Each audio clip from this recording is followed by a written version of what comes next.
We move on to the next session. It's a very humbling experience for me to be moderating here in the presence of my teachers, Professor Jagat and Professor Dogra. And I'm not sitting here by design. I'm just filling in for whoever didn't show up. So.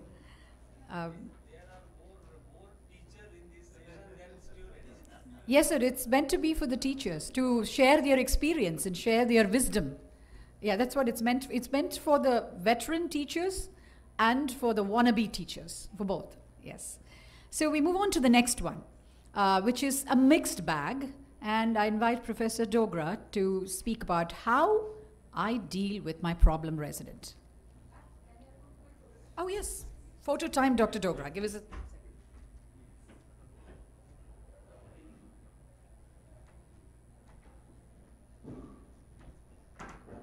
इधर है यहाँ पे It's okay wherever ये नहीं है मेरा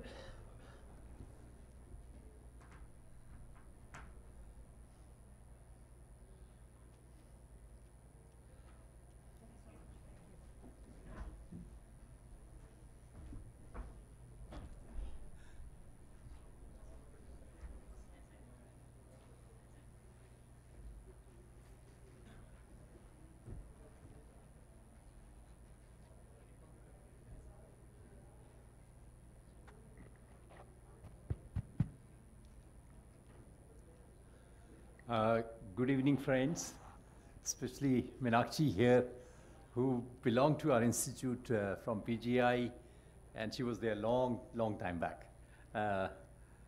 So I'm going to talk something probably which is a very different subject, but all of us, those who have remained in institute or deal with students, and we know we face this challenge all the time, that how to deal with my problem resident. The question is, there is nobody really a problem student or a resident. Basically, we need to understand the basic underlying psychology. I think everybody is different. That is what is a problem. Every human being is different. And so some of the things which I'm putting up here is, so how do you really identify such a person? I think there are many ways. The commonest thing is direct observation. A lot of people are going to talk about that there is something different about a particular resident. And of course, your nurses, they are especially expert in that because they have such a long experience. Your patients, especially, if they'll come up. Of course, if some incident has happened, there are so many. I don't want to give even examples here. And of course, a system of monthly evaluation. I think that's very important. Many places it's not there. And also, as a teacher, you look at the chart and the medical records. That is going to reflect a lot of things, that how our residents are and what are the issues with various people. So how do we recognize these kind of students? Maybe there are a lot of complaints not listening to immediate seniors. This has happened with us all the time. We have first years coming, they are not listening to their third years, and even senior residents, they're all coming. That this batch particularly is totally different. They don't bother, so that is a problem. Or, of course, misbehaving with the patients, very serious, and not attending or not performing an academic class, not coming to, you know it, the person is not coming to class. He is not presenting, even giving the presentation which has been allotted to him. And of course, it has happened many a time with us, at least in PGI, that you get a letter from psychiatry department, and it is a surprise to you that you have quite a few residents, those who are under treatment there. And they are given a letter as well as sent to the parents. You should be very careful about that, because some of these residents are the one, maybe down the line, if they try to do something physically, what would happen? It can even sort of be a big problem for whosoever is there. So I think there could be different scenarios, different things. We get in PGI a lot of people coming from south, east, and different places.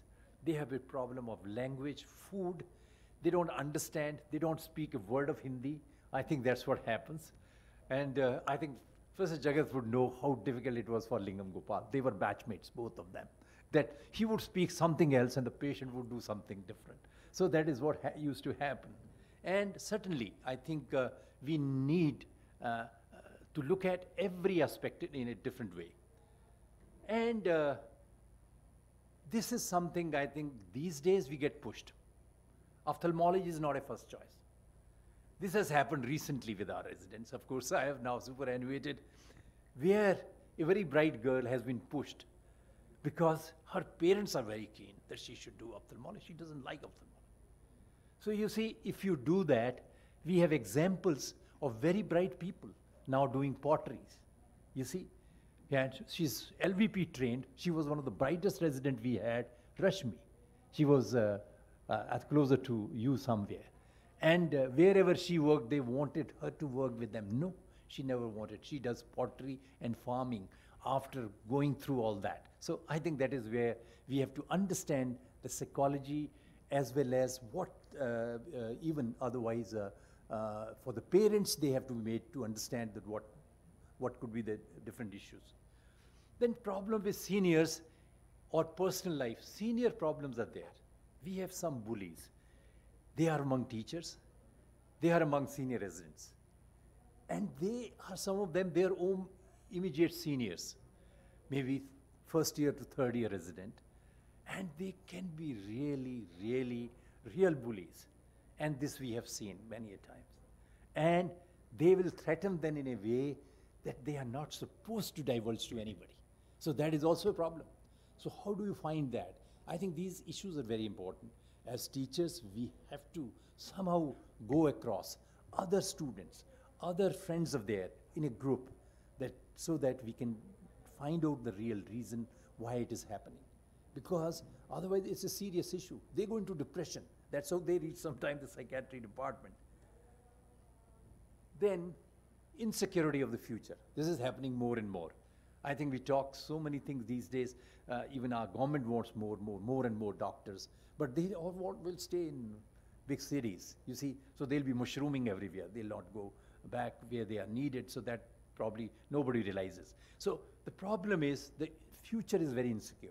They kind of start talking right in first year, what would happen? Will I get senior residency, fellowship? Am I going to be eligible to be doing some practice somewhere or a specialized thing? So those are the things I think need lot of counseling, lot of things need to be taught. Even some of us, I think we are here, Professor Jagat, me came from somewhere very remote villages. Our parents were illiterate, we had no idea, no direction. So you have to somehow find out that, and that you find with great difficulty. Sometimes we do know in the earlier period that many residents, our teachers, would make fun of us. They would kind of feel what kind of crazy people they are, from where have they come.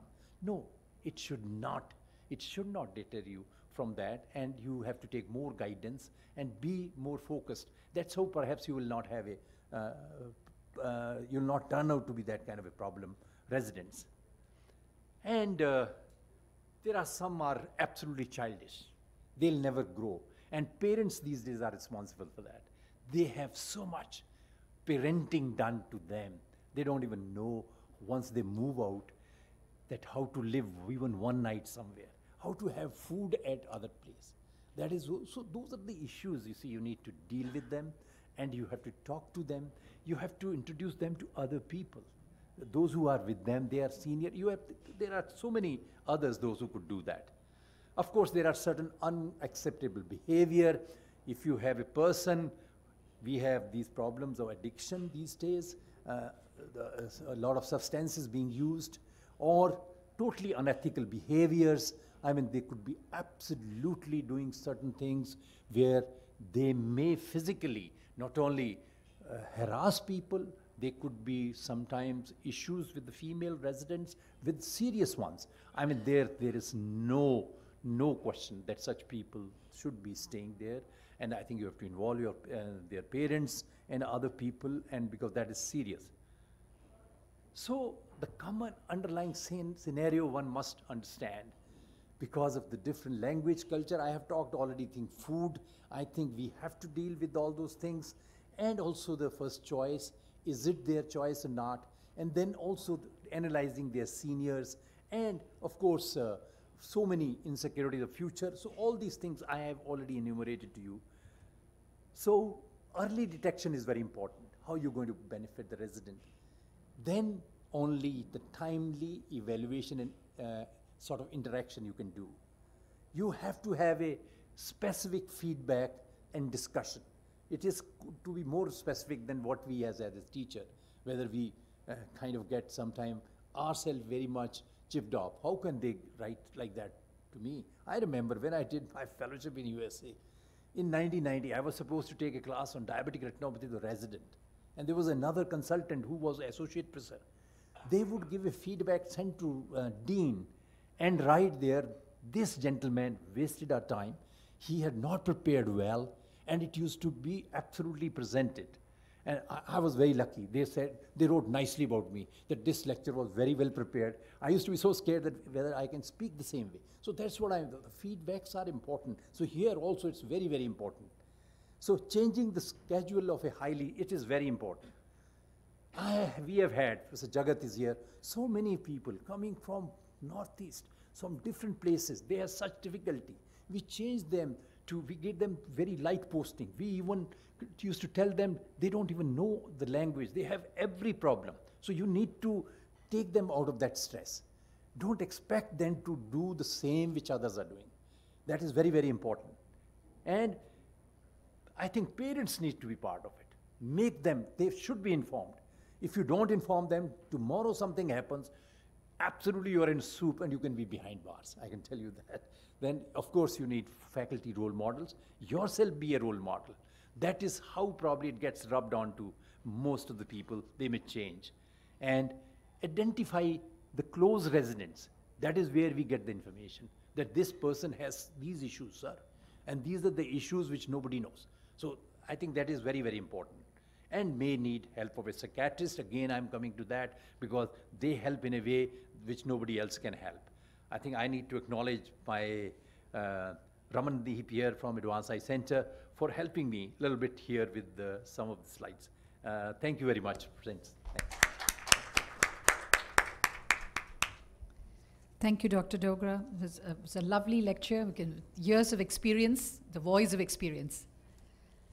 For this session, let's have the chairpersons up here, Dr. Amrita Verma, Dr. Praveen Kumar Chaturvedi, Dr. Meenakshi Dhar, Dr. J.M. Manohar, Dr. Anil Kumar Srivastava, Dr. Modini Pandarpurkar. Yes, Dr. Dogra, I neither did I know Hindi, nor did I know what paneer was.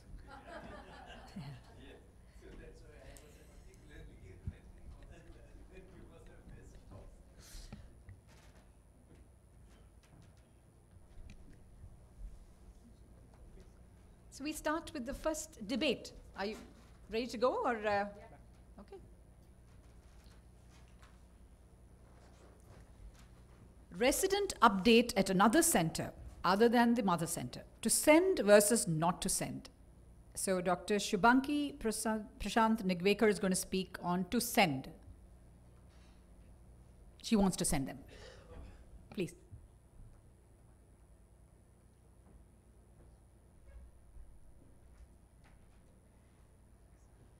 Good evening, respected chairpersons, convener madam, and all respected teachers. Today I'm going to talk about the residence update at another center other than the Mother Institute, and to send versus not to send, I'm for to send. Actually, I am coming from a rural medical college, Loni. Medical schooling is not so easy. And top of it, PG resident update at another center other than the mother center is necessary. However, when asked to see what is the status of the Mother Institute, whom to send of the student level, that is ZR1, ZR2 or ZR3, why to send and what a period, days, months, we have to relocate that. Nowadays, all institutes are equipped with good basic clinical, theoretical, practical, and microsurgical material. So obviously, one will send residents to higher centers, and they will accept it happily too. What should be the level of residents, JR1, JR2, just I'm repeating that. So here at our center, JR1, we feel that academically neophytes usually, and 5th semester is a thesis submission. So in my thinking process, JR2 level residents supposed to have good idea about the basic ophthalmology, and Mother Institute teachers focus on their cognitive, psychomotor, and affective domain in that period. And JR3 residents in the start of 6th semester will be also okay. Now, what are the advantages of sending? It helps to get new perspectives towards the subject. Additional theoretical knowledge is definitely there, and introduction to new diagnostic and evaluatory approaches of clinical cases, introduction to newer equipments, better understanding of the imaginable and unseen, which make the subject easy and enhances the students' interest in gaining the knowledge. Definitely there is a knowledge improvement in the knowledge comprehension and its application, which is need of time, and also better analytical and evaluationary capacity, which motivates the students to succeed in higher level thinking process. So improved attitude and self-confidence of the residents is also mandatory. Through the lectures, courses, activities, and assessment at the end, which makes the resident focus throughout their update program. Residents get exposed to various neurosurgical techniques, they imitate, and they do the better articulation, and afterwards it can become their natural habit too. They get exposed to the new researches, and also they get the inspiration from various advances. It's a very good place to meet other students from other institutes, leading to intelligent conversations, all-round approach by discussion, and it increases the confidence level and getting an identity. Thus, this update helps to get new perspectives towards the subject and helps in selection of specialty, depending upon the student's interest. However, pre-update program points to consider. There are certain important points. One has to have the status of the resident doctor, that is the confidence level. Food habits, as in previous session, these are the things, and Professor Dr. Dogra sir also has highlighted this point. So food habit, language barrier, and traveling also is very, very important, where we are sending. Accommodation problem and loss of confidence in higher institute should not happen with a student. And cost and duration of the program also has to be considered. Thus, individual weighing of these points with the discussed advantages can make the sending purpose fruitful. Thank you. Thank you. Right on time. And yes, speaking not against sending the student is Dr. Meenakshi Dhar. Thank you, Dr. Meenakshi. It's interesting to have a Meenakshi to Meenakshi conversation. And thank you to ARC for having me here. Now, what Dr. Shubhangi spoke, I actually agree to her. But for the sake of argument and for debate, like my daughter said, Mama, you still have debates these days. There is no such as for and against. Everybody just has an opinion on certain aspects of the thing. So we will take it a little that way and go on. The problem is there are too many updates happening now. And to go for an example of this, in Hall I, we have the same set of topics today, and just the speakers are changing.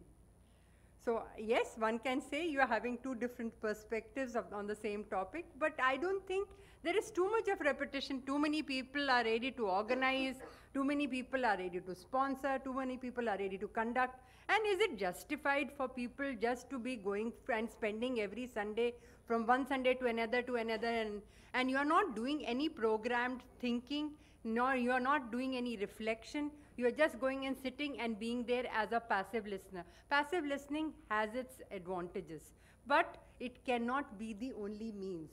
All the residents get only one off day, and so either every Sunday is spent there, or they don't learn anything on their own. So I feel the way it is going now, it also ends up being that you have people, too many people registered for a thing. There are people who are sponsoring you.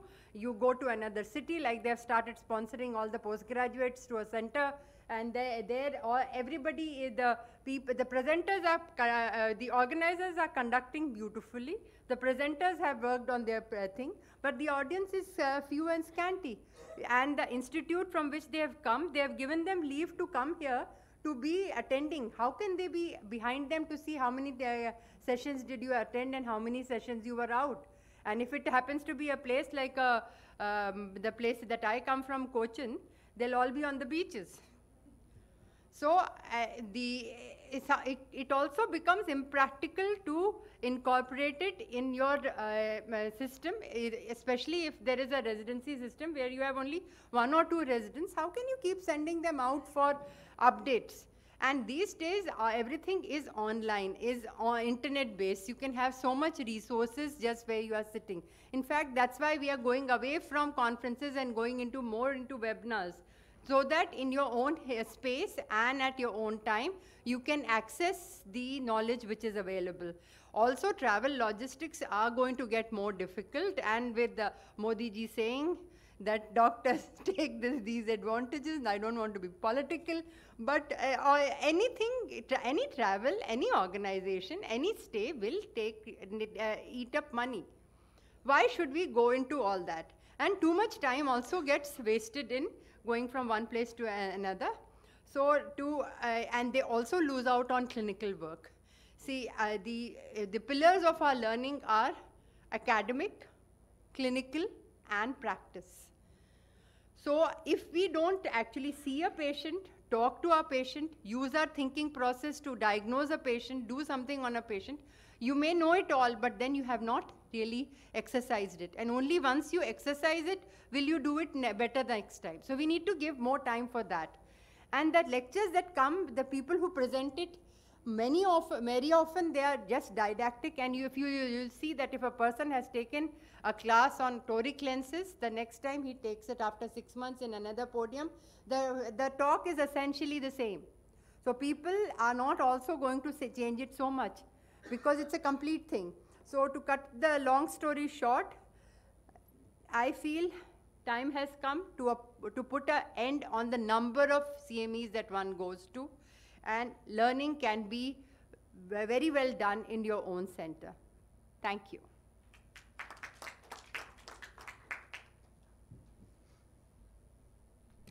Thank you, speakers. Any comments from the chairpersons? You're not allowed to speak. Okay. You already spoke. In our residency, what our teachers used to do when we are going for 15 days or a 1 week teaching program, whether organized by AIOS or organized by Center for Sight or that, those who have gone, they have to come and prepare a seminar on that topic. Yes. And that is marked, just like your PG markings. And that has to be included in the internal assessment. Yes. So that is an option to monitor your residents, what they are doing there. True, we are following that, sir. If second year resident is going for 1 week time or 10 days time, it will be definitely very useful. And not all the residents, one at a time, then the works will not be hampered, and the candidate will learn a different kind of exposure will be there, and definitely that candidate will be back with the knowledge, and they can share in their institute at how the things are being done there in the OPD or OT or in research or in teaching. It will be useful. Thank you. So what we did was, from last year, the National Board has increased the number of DNBs. So we have 20 DNBs every year. So we can't really afford to let them go from clinical work or sponsor their trip or etc. SN had a policy where they were one conference they were allowed to go with all expenses paid, but 20 is a large number. So now we have told them, your logbooks have to be complete, appraisals have to be so much, and your internal test markings have to be so much. So then we will sponsor you. So that way there is an incentive, there is something that they work towards. It's not just a free ride. Any comments? Yes, it also depends on where the mother center is placed actually. When it is a tier 2 city where the facilities are not so much, so then they actually need to go to higher centers to see what all is going on, to actually get in touch with other students and know their level and actually compare themselves and try and do well. In fact, moving on to the next debate, just before that, I want to make a point. There was some conversation in the ARC about linking smaller centers with one big center in the region. That way the students don't have to travel too much. The culture is not too different. At the same time, they get the advantage of going to a bigger center, like you said, in the second year, when they are not still fumbling around, but they don't have the pressure of thesis or exams, when they will get the most. I don't know what happened. We'll ask Dr. Partha Biswas what happened to that plan. Moving on, examination preparation leave, must versus optional. Dr. Manpreet Kaur is speaking on must, and Dr. Sahil Thakur on just optional. Wars have been fought over exam leave. This is a hot topic. Good afternoon, everyone. Thank you, ARC, for providing me this opportunity. So I will speak in the favor, that is, yes, it is a must. So to begin with, let me start. The exams are in some way synonymous with the word stress. Stress means situations that release emergency signals or stimuli. So this condition Mr. Bean is experiencing, we must have, or we all have gone through this situation in some part of our life. So this happens when one is not well prepared. So the stress during the exams or examophobia happens when one doesn't get enough time to revise. So this revision time is very important before you appear for an exam. So there are many effects of the stress on the body which are detrimental. They could be physiological, behavioral, emotional, like there is lack of concentration, negative attitude, poor performance, sleep disturbances. There may be somatic features like fatigue, gastritis, neck, shoulder pain, and reduced immunity. So the American Institute of Stress says that stress is a natural physical and mental reaction to life experiences, but your health can be affected if your stress levels remain high for too long. So the question, why preparatory leave? So to begin with, first is to make our residents stress-free, we should grant them preparatory leave to increase their efficacy, because they are just like our children in a workplace. Second point is that examinations are important part of the future lives. So a good score in exams will not just boost their confidence, but also help them in getting good scores in future interviews, either for jobs or for further studies. And practically, a doctor must be working for 8 hours a day. But we know that our residents work incessantly day and night without any complaint. Therefore, leave should be made an important part of their residentship so that they can take it without any fear and favor. And another point, so this is an open secret that though there should be regular assessments and practicals and presentations, but we all know that reality is far from this, and only few institutes follow this meticulously. Again, as a win-win situation, by providing them leave, we can make the working environment very cordial. It will be beneficial not just for the resident and consultant, but also for the greater benefit of the patient care, which is the ultimate goal of every ethical doctor.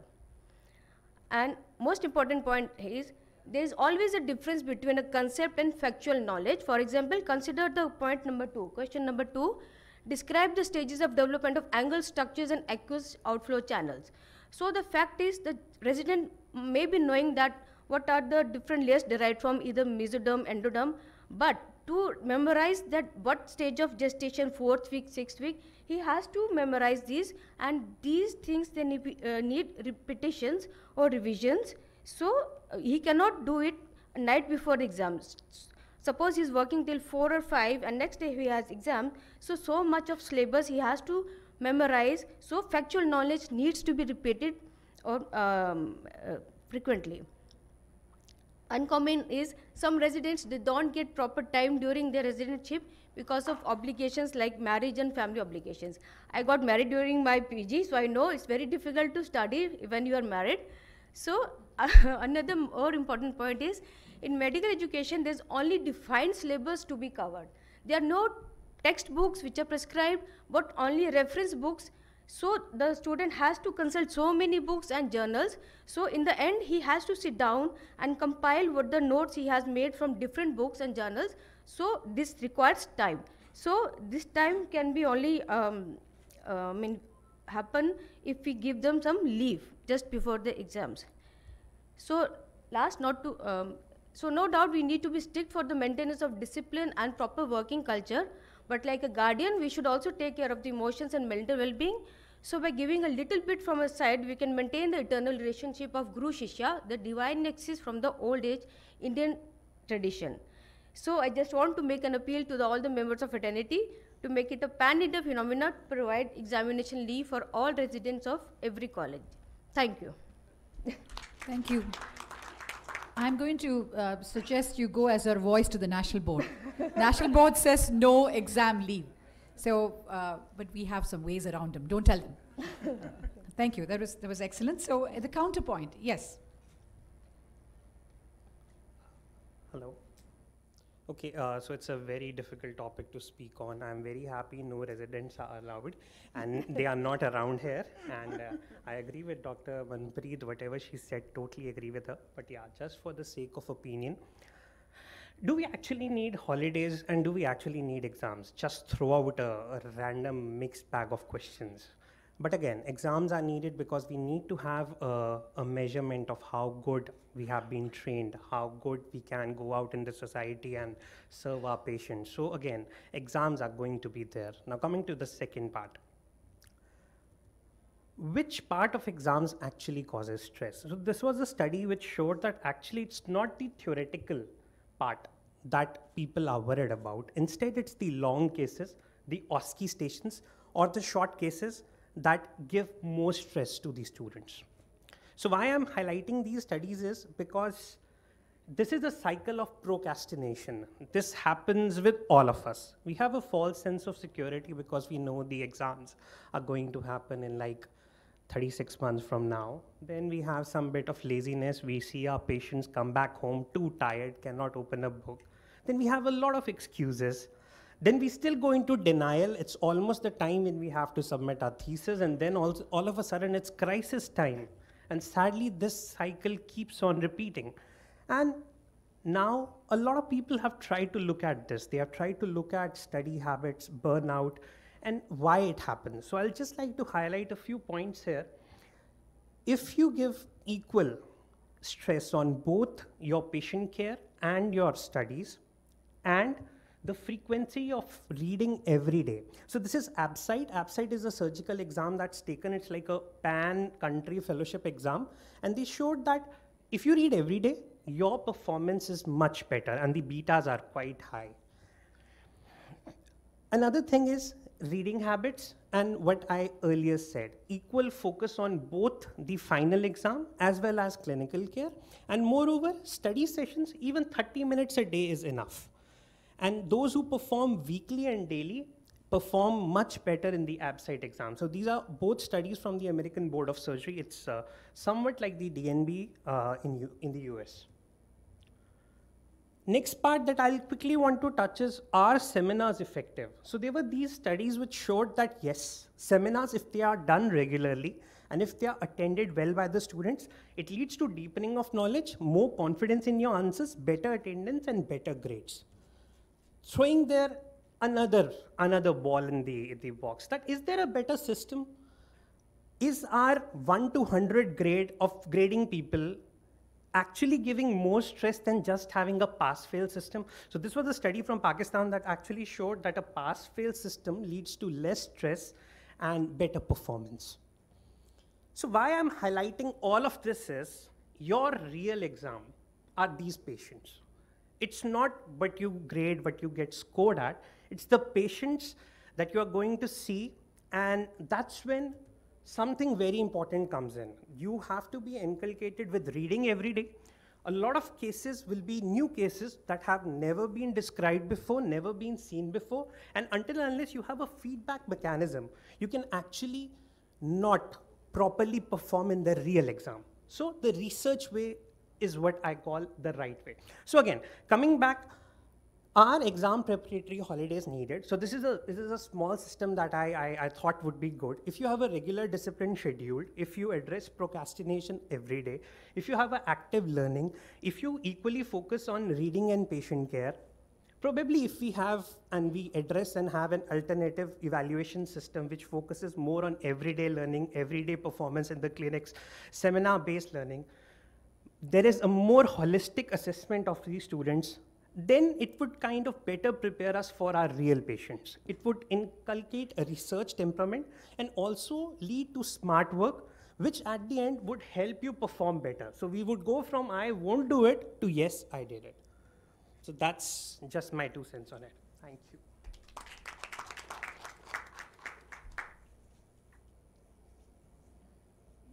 Any comments from the chairpersons? I feel holiday is not required. Holiday? Yeah, a holiday, or it will be like holiday, because in 1 week time nobody is going to study, at least the memory-based exam. If you really want to decrease the stress, we should formulate that memory-based exam should not be there, because in 3 years' time, candidate has seen many cases, and if you ask only those cases, which are day-to-day practical cases, nothing is required to memorize. That is the real thing which can decrease the stress, and the candidate will be more encouraged to attend every seminar, every OPD, every OT without any hassle. In so many years of teaching and taking the exams, I've realized that many of the students who had been doing things regularly when they were working, when they come back for an exam, those same things they do a total error on. And they are mostly practical things, because they have been submerged in books, and suddenly now they are totally in some way a little out of touch with seeing patients. So that is one way of looking at it. And what he said was everything should be taught, they should be learning, it is the ideal situation that they should be learning along the way. Many of the students have themselves come and said that I wish we had learnt earlier and read earlier. Unfortunately, nobody does. And so when they come to the exam, they come with a fresh set of knowledge which they never applied when they were actually seeing patients. Right. So it's just that for that final exam, that's a cramming that goes on. We don't know if there's any retention that's going to happen, any application of this knowledge is going to happen later in practice. It's just that one last crisis, as you said. Exactly. It's right. the cycle of procrastination. Right. Yeah, that is very important actually. You know, that 1 extra hour of sleep that you get every day when you're at home and for the preparatory leave, and you just keep increasing that time and you don't study. I think I'm going to take that recording and go play it to my residents. So all the things that you guys have said, I think it all so valid. Thank you very much. We move on to the next topic, which is trauma surgery by the resident. Must versus optional. Dr. Aditi Ghosh is speaking on must. And Dr. Abhishek is here? Yes, please.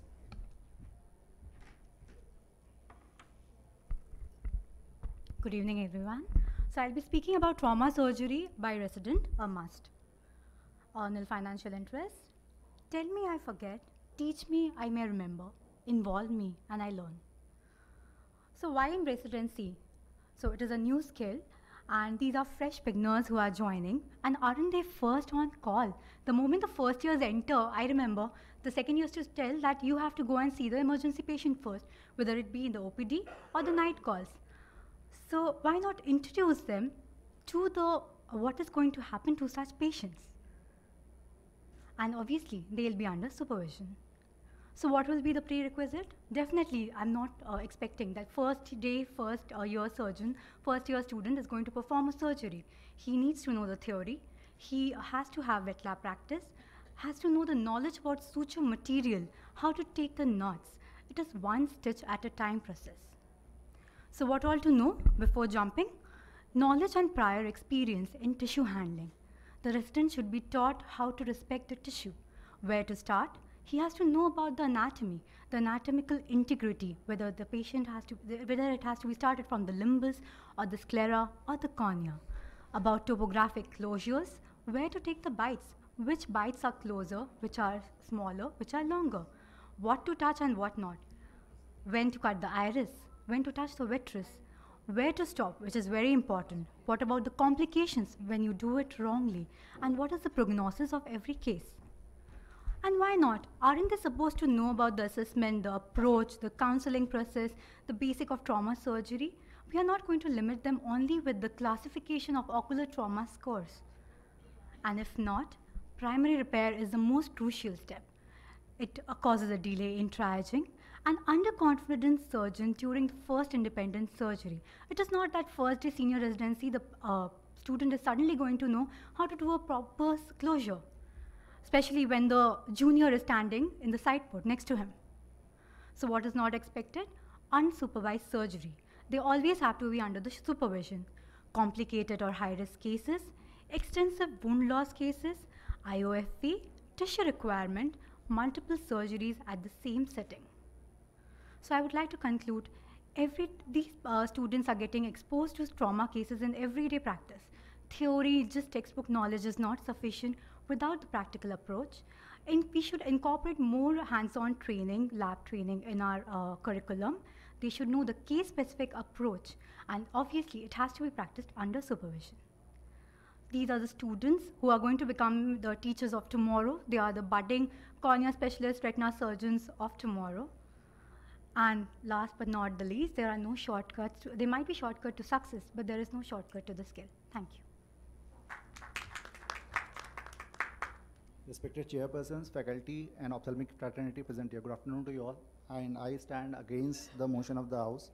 And I will rest my discussion basically on this notion that was promulgated by Hippocrates a long back ago, and which is still the sine qua non for any kind of medical education and profession. That is the primum non nocere, or first do no harm. That is the first thing. Now, when he promulgated it, that was mainly intended for the patients. But when I see it in the terms of ophthalmic surgery to be performed by residents, I see it in a three-pronged way. One is the implication on the patients, obviously, the implication on the residents themselves, and the speciality, the broad specialty of ophthalmology, the social ophthalmology, and the epidemiology part. First, coming to the epidemiological perspective, now ocular trauma has been known to be one of the major causes for avoidable blindness throughout the world. The Indian data has been a bit lacking in it, but we had two studies which placed the figures to be around 1.2% of the national blindness.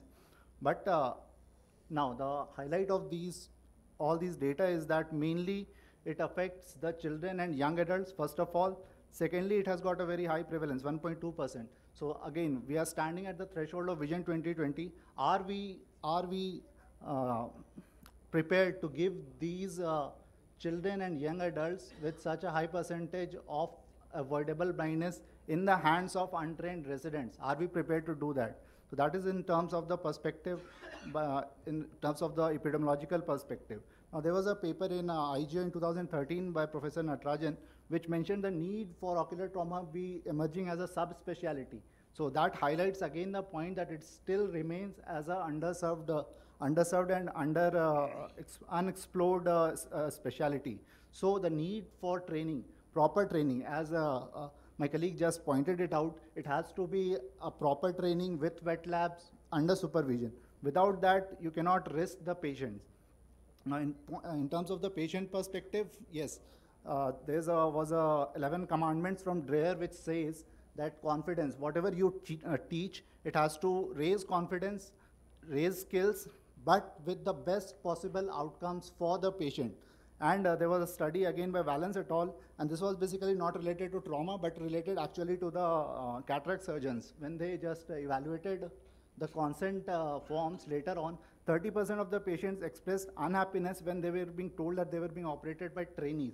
So they also have the right to cite when we are talking about the trauma patients. So not necessarily to be treated as experimental eyes, but they also have to be treated by the best in the field. Now, coming to the main theme, that is the resident's perspective. Now, in the US, the ACGME has a criteria that a minimum of 4 globe repairs have to be performed. Now, that is a norm that they have postulated. Does such a norm exist in India? Not at all. Even if we talk about proposed national curriculum, which was proposed in a paper in IJO in 2018 by Grover et al., they mentioned the entire proposal of a curriculum which included the number of surgeries that should be done, which included cataracts to somewhere around 50 and the other surgeries around 5. But there was no mention about ocular trauma surgeries or open globe repairs even in that curriculum. So still we are lacking in that part. And there are a plethora of papers which have been mentioning, specifically from the West. They all report that though it has been told that it is like somewhere like 5 open globe repairs should be performed, but still the comfort level of the residents in managing those cases has been less than 50%. Now, one thing is that if the the residents are mainly operating in the OR doing a cataract surgery, they feel so much stressed when they are actually having a rent or a corneal damage. Just imagine the situation in the OR where that is already a stretch situation.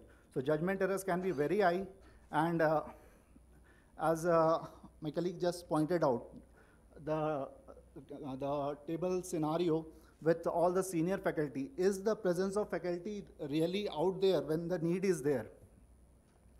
How many times do we have the resident with the full strength faculty of all the subspecialties available? A trauma is a multi-speciality case, cornea, retina, everything might be damaged at the same time, and you might not be having all the competent faculty present. I do not remember in my residency as a first year or as a second year or as a third year that the entire faculty was there if there was a trauma along with a retinal damage. So that is one thing about the Indian scenario that we need to look into. And finally, I rest my case by just asking an open question to the House. If this is a case in a routine OT as an elective surgery for a subluxated lens, how many of us will be giving this case to a resident rather than it being performed, that is a non-traumatic case, rather than being performed by a faculty himself? If the answer is to be performed by the faculty, so why treat the traumatic cases any differently? Thank you.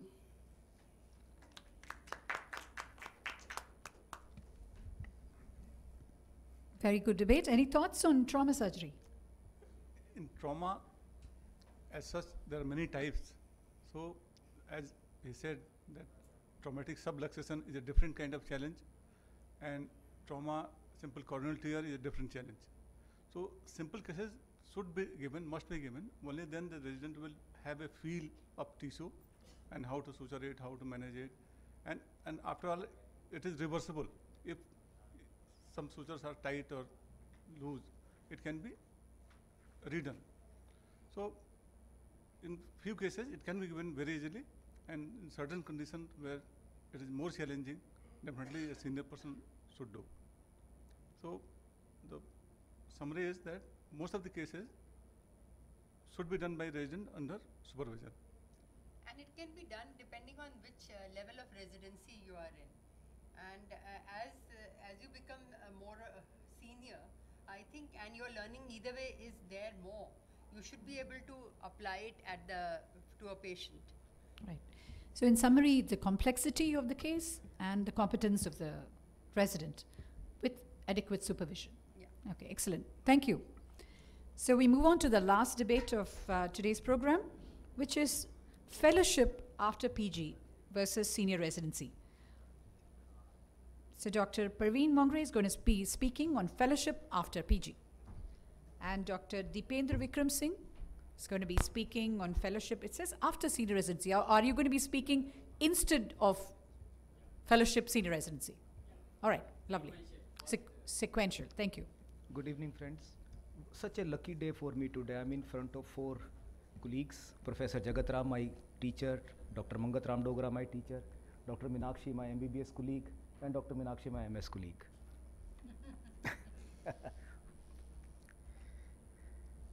Residency training is a very important phase of metamorphosis in the life cycle of a doctor, where he transforms from theoretical generalist to a practically oriented specialist.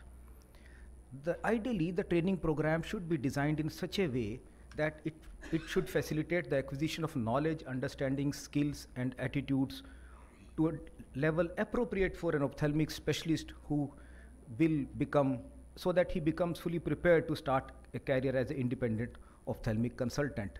This training consists of formal training, supervised medical patient care, hand-on procedural and surgical experience, and an inclination towards research, independent study, and lifelong learning. Essentially, these training programs should provide an ideal learning and working environment which fosters excellence in safety and quality of care and professionalism. The faculty should be trained to teach, train, evaluate, and mentor. There should be optimal exposure to patient and clinical investigations and procedures, and necessary facilities and equipment to provide the standardized care. But reality bites. The final outcome is substantially variable. AOS surveys showed glaring deficiencies in the medical training programs. 42 to 90% poor development of subspecialty and supportive services in 61 medical colleges, including private colleges and autonomous institutes. These deficiencies are such alarming that Professor Grover were to write in his editorial in 2008 that note more than 20% residents are prepared to practice comprehensive ophthalmology after residency training. This is the reality. AOS survey of 2016 shown that cataract surgery, that to extracapsular SICS, chalazion, pterygium, and trauma. Only these were the surgeries which were performed by seniors, residents, either under supervision or independently. This is shame. Majority of residents during their training period at the end of training said that there was inadequacy and perhaps incompleteness in their training so that they could deal with the patients. And in 2 to 10 years after the residency, 51% of the doctors were to take additional training because they found that their clinical and surgical skills were inadequate and they were not confident in handling the complications. So these ill-prepared postgraduates, what do? Kya kare? Either they join the college as a junior doctors or senior residents, join a government job, do a fellowship or subspecialty training from a center, take a job in another country, start an eye center, join a private setup, join a corporate setup, charitable setup, or spectacle shop, what they do with such incomplete clinical skills. Now, what of these models works for that particular resident who has just completed his residency? What model works best depends on his personality and passion. The key is to find out what gives them a happiness the most. So fellowship is a doorway. Fellowship is a training, medical training which physician undergoes after completing his residency training. 1 to 2 years of fellowship or training, where then at the end of it, he is permitted to practice without direct supervision. Can I continue?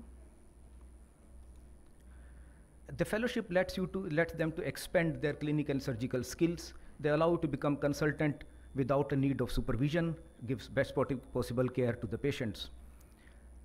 It provides an excellent opportunity in the form of unique personal experience, living in new place, learning new organization, and more importantly, it gives an excellent opportunity to explore the crucial non-clinical areas as well, like practice management skill, business operation finances, personal financial management, exposure to different practice setting models, insurance, medical legal aspects, and political advocacy. When one should do the fellowship, I say as soon as possible. It depends on the following factors. If your passion is in more focused area, go for a fellowship. If you need to practice a subspecialty area, go for a fellowship. If you want to practice in a densely populated competitive market, go for a fellowship. Life milestones, it is only 1 to 2 years of extra schooling. And if you do not do it immediately after residency, probably you may not do it in the future because you have to start your practice, you have to start your family. And once you start down that line, it may be really unrealistic or disruptive to do a fellowship again. And of course, changing your mind. If you are not opted for a fellowship or you have joined some other thing, then after years into practice, if you are able to realize that you have not been able to reach to your full potential, go for a fellowship again. So I wrap up. Fellowship puts you in an advantageous position Since ophthalmology consumes a great deal of our lives, choose the path that coincides with your belief, philosophy, personality, and lifestyle. Whatever that path may be, the final outcome should be practicing the science and art of ophthalmology to the best of your ability. Thank you.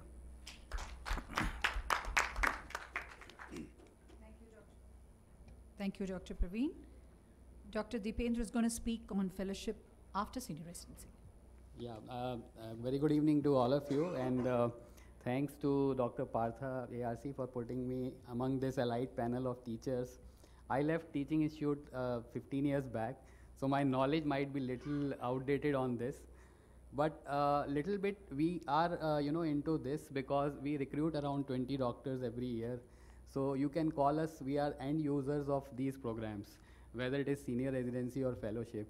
So I'll try to put things in that perspective. And this discussion is because of current Indian scenario, because barring few places like PGI and RP Center AIIMS, where senior residency also gives you a subspecialty experience, most of our medical colleges, like my colleague has highlighted, the subspecialty exposure is very limited. So probably that's why this discussion has come up. So what experience a postgraduate get if he goes for a fellowship versus senior residency?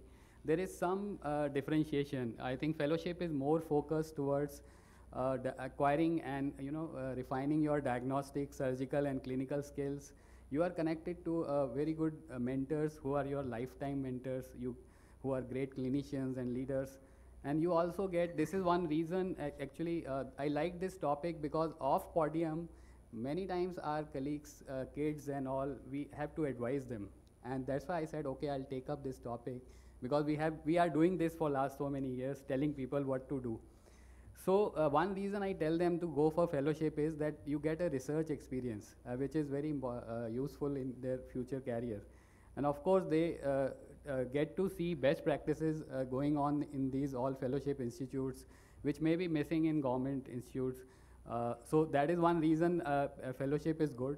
But on the other hand, senior residency gives you another important aspect of your practice, that administrative experience. And now you are actually running an OR with team where you have residents, you have to keep everyone happy, nurses, your professor, your colleagues, and you have to do the time management, and then there are crisis situation, equipments failing, the key resident not turning up. So these all experiences help you in your future life.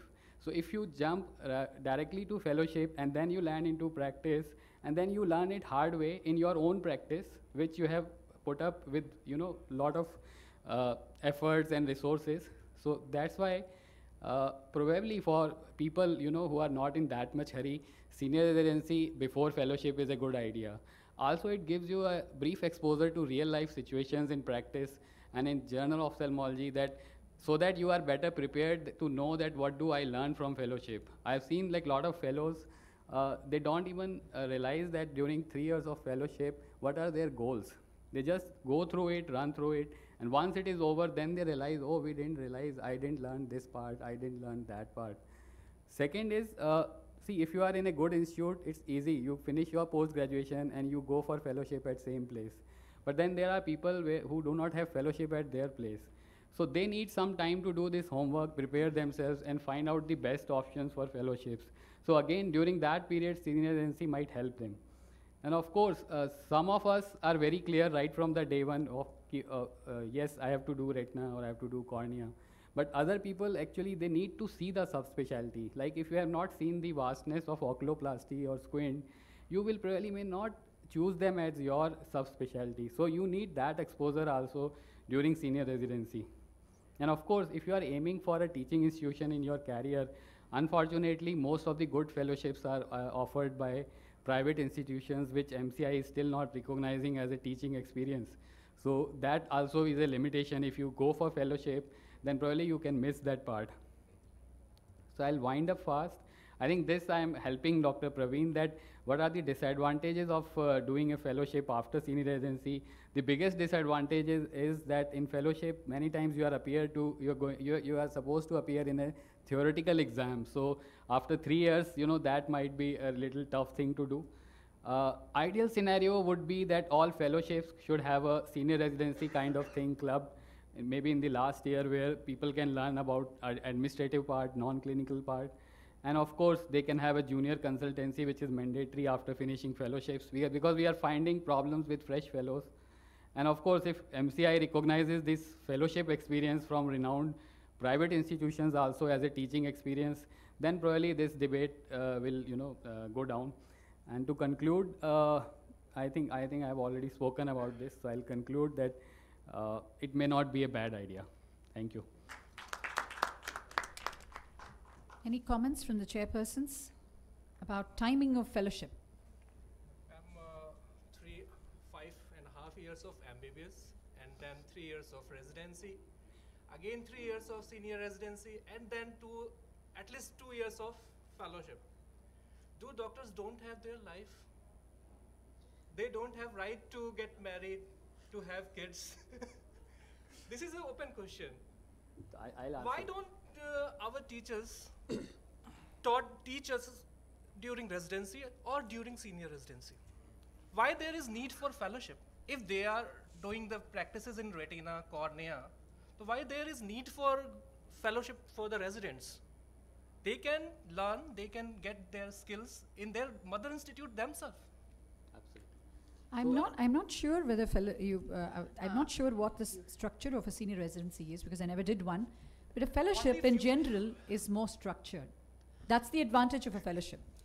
But all the things that he pointed out and what you learn from senior residency are a separate skill set of time management, a lot of other skills that may come in handy in your consultancy. And I know for sure that fellows who finish in that straight line, that is MS followed by fellowship, and the first few years of practice, they really struggle. I agree there. I feel that, see, we are learners throughout our lives. And we think that only as doctors, we are the ones who are working hard. Of course, there are certain professions in which they have maybe a better cakewalk. But I see, like my own daughter who's a lawyer, she also has to work hard. So everybody is working hard. No, but there's no shortcut to learning. But doing your senior residency after your post-graduation allows you to practice what you have learned as a postgraduate, gives you better clinical skills, gives you better tissue handling and everything before you decide what you want to go and further specialize in and then choose a fellowship. Because in fellowship, you are only looking at that subspecialty. Any comments from the veteran teachers in the audience? Fellowship is required, provided you want to do some specialty such as cornea, retina or anything. But one very good point is that it should be recognized by Medical Council of India. That is very important, because those people who do fellowship from Chakra Netralaya, LVP, Narayana Netralaya, while they come to AIMS, they are not recognized. That is not right. Whereas even I believe in PGI, we take people who do fellowship from these places. So I think it has to be recognized. But otherwise, both people spoke so well. But I think it should be recognized. And if you want to practice in super specialty, means cornea, retina, glaucoma, I think one must do fellowship. Thank you, Professor Chakra. I think I'll just go a little back about the fellowship. If, of course, you go to my era, perhaps the fellowship was done by all of us when we were faculty. After that, you see, that was the time, perhaps very few places offered anything in this country. We had to go out, or maybe something was being offered, but in a primitive level in this country. So I think what Dipinder is saying is right, absolutely. I think there's nothing that we can't do fellowship later. And if you see, during our era, all the subspecialists, those who have reached great heights, they all did much later. They had to do it because there was no other way that they could have learned those skills. So I think even Meenakshi pointed out that part, that we have to keep on learning. So fellowship should not have any bar. It is learning, and it could be any time much later. Yes. So, so far as I remember, all fellowships available in corporate hospitals, they have an age limit of 35. They are not taking fellows above 35. So this is a major issue that you are doing a scholarship and then you are going for a fellowship, so they are not allowing you to apply for that. Don't apply. It's not worth going there. They don't recognize the rich experience that you bring. Don't go there. Can I add one point? Yes. I think first slide which I showed was that it's because of the flaw in the current system that we have to choose this. Ideally, if you make it 4 years or 3.5 years, and you combine wouldn't need both to do a experience. senior residency. Yeah. That's right. And second thing, I spoke to few people. I had no idea about that. Are they still not counting it teaching experience? Imagine people telling me that if you have done senior residency, it's your backup plan. Your practice doesn't kick off. You will have a teaching experience. You get a medical college opening up in your state. You can actually join some job. But if you are fellowship trained and then you just go into practice and it doesn't go well, then you don't have a plan B. So I think current system is flawed. That's why probably it may be a safer thing. This just like people do their MD and SRship and then go for USMLE, so that they can always come back. So that's a backup plan. So if I told that if you are not in hurry, like if you are in hurry, then probably. Yeah. There are lots of loopholes, and also there is no standardization throughout the country. Like in the north, you need to do a senior residency before you become a faculty. Yeah. But for instance, in the south, you Achha, can it's not become, there. at the moment you Okay. finish your post-graduation, the next day you can be appointed as an assistant professor, which I feel is actually a fallacy. But within our own country, we have different rules being followed. So there should be some standardization throughout the country. Right. I wanted to just make a comment on your point about taking a competitive exam when you go for a fellowship interview. I can only speak on from SN Shankar Nethralya's perspective. So yes, it is a competitive exam. It's an MCQ exam. But before we put the list out, we always look at all the applications of the people who did not make it to see if they have something that they will add. So we often will find they will do much better in the interview, and are usually much better as fellows. Especially the lady fellows who come with children. Believe me, they are the best fellows because they know how much they sacrifice to come and do a fellowship. So we respect that. Just wanted to add. And if we take care of the stipend and remuneration of residents and fellow, and then they can, I think, enjoy the other things. Did my management send you here? After getting lakhs of salary in a scholarship, and our fellows are getting hardly 30. So how to But is there a age limit in Shankar Nethralaya? No. I don't know where there is a age limit for. He said corporate. I think I contact some person, Mr. Dr. John or something from Arvind or LV Prashad on WhatsApp. So he denied. So we should fight against it. That you are above 35. If you have to prove you're young, you have to contact him on Instagram. Well, thank you so much to the speakers, and thank you so much to the chairpersons. And I'm also giving the vote of thanks. A very big thank you to each and every one of you, both aspiring and veteran teachers, for sharing your vast experience, enthusiasm, and novel ideas to shape the ophthalmologists of the future. Big round of applause to every one of you. And once again, certificates of participation are available in the neighboring hall I. And I wish you all a wonderful rest of the conference. Thank you. A group photograph of all veterans. Everybody in the hall, please.